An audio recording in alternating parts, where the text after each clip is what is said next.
What do Canadian prostitutes and Dick Tracy comics have in common?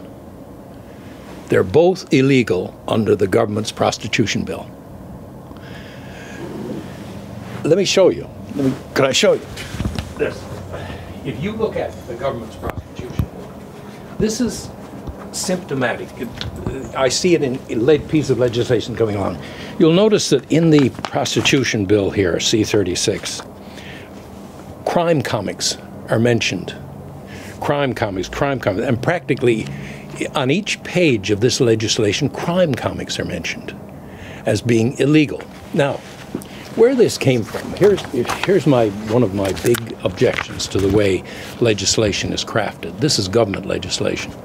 Back in the 50s, we had a guy by the name of E. Davy Fulton, and he was in the Diefenbaker administration. But in 1950, he introduced a bill that outlawed Dick Tracy comic books as being crime comics, as being against the morals of children and so on, violence in comics, okay? So it passed unanimously in the House of Commons and the Senate, passed unanimously, 1950. There have been several prosecutions in the 50s, but it's still on the books. Crime comics. Dick Tracy comics were declared illegal.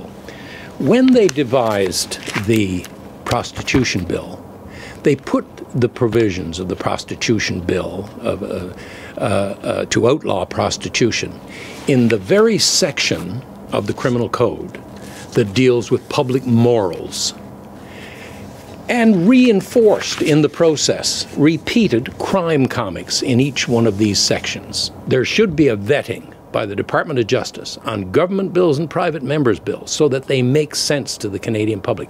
That's one of the big beefs that I have. So, okay, quick question then. Do you have any Dick Tracy comics in this room right now? If I had Dick Tracy comics, I would be breaking the law. And it's not just a summary conviction offense, it's indictable. It's 2 years in jail.